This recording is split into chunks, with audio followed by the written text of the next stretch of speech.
গত ২৪ ঘন্টায় সিলেটে হামে আক্রান্ত আরো এক শিশুর মৃত্যু হয়েছে।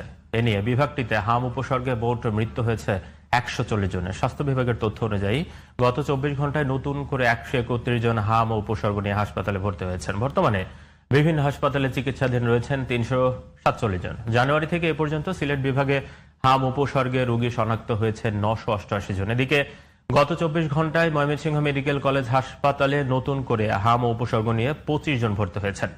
বর্তমানে হাম আইসোলেশন ওয়ার্ডে চিকিৎসাধীন রয়েছেন ৬৫ জন। এখন পর্যন্ত হাম উপসর্গে ময়মনসিংহে ৭০ জনের মৃত্যু হয়েছে। আর ডেঙ্গু ওয়ার্ডে নতুন করে ৪৩ জন ভর্তি, চিকিৎসাধীন রয়েছেন ৯৭ জন। দর্শক, হাম ও ডেঙ্গুর পরিস্থিতির খবর জানাতে ময়মনসিংহ থেকে যুক্ত হচ্ছেন সহকর্মী কাজী মোহাম্মদ মোস্তফা।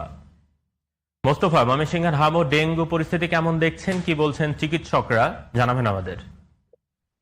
জি আজম, ঠিক যেমনটি বলছিলেন, ময়মনসিংহে হামের চেয়ে এখন ডেঙ্গু পরিস্থিতি অনেক বেশি খারাপ। আমি এখন আছি এই মুহূর্তে ময়মনসিংহ মেডিকেল কলেজ হাসপাতালের ডেঙ্গু ওয়ার্ডে। প্রচুর রোগীর সমাগম হয়েছে, যেমন পা ফেলার ঠাঁই নেই, একেবারে মেঝেতে বিছানায় চারদিকে রোগী আর রোগী। চিকিৎসকরা হিমশিম খাচ্ছে, চিকিৎসা সেবীরা তারাও হিমশিম খাচ্ছে। তবে ময়মনসিংহ মেডিকেল কলেজ হাসপাতাল, আপনাকে জানিয়ে রাখি, ১০০০ শয্যার হাসপাতাল। এই হাসপাতাল থেকে রোগী হয়ে যায় ৫,০০০। অর্থাৎ চিকিৎসা উপকরণ কিছুটা স্বল্পতা হয়, ঘাটতি হয়, এতে রোগীরা ভোগান্তিতে পড়ে। চিকিৎসকরা এবং চিকিৎসা সেবীরা তারা সর্বোচ্চ চেষ্টা করে যাচ্ছে, নিজস্ব সক্ষমতা থেকে সর্বোচ্চ চেষ্টা করে যাচ্ছে সেবা দেওয়ার জন্য। ময়মনসিংহ মেডিকেল কলেজ হাসপাতালে ময়মনসিংহ বিভাগের ৪ জেলা ছাড়াও গাজীপুর, টাঙ্গাইল, কিশোরগঞ্জ, লালমনিরহাট, রংপুর, রৌমারী থেকেও রোগীরা এখানে, সুনামগঞ্জ থেকে রোগীরা এখানে চিকিৎসা নিতে আসে।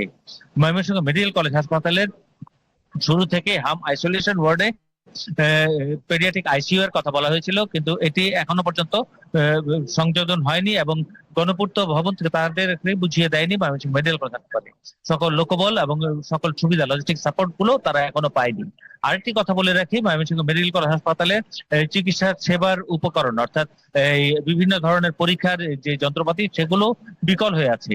তা সারানোর জন্য বারবার ঊর্ধ্বতন কর্তৃপক্ষের কাছে জানানো হলো, তারা এখনো পর্যন্ত ব্যবস্থা নেই। এতেও ভোগান্তিতে পড়ছে সেবীরা, রোগীরা। আর একটি কথা বলে রাখি, এই কারণে তারা আশেপাশের বিভিন্ন ডায়াগনস্টিক সেন্টারে চিকিৎসা নিতে হয়, তাদেরকে এই ভোগান্তিতে পড়তে হয়। এই হচ্ছে আমার ময়মনসিংহের সর্বশেষ। আজম। মোস্তফা, আপনাকে ধন্যবাদ।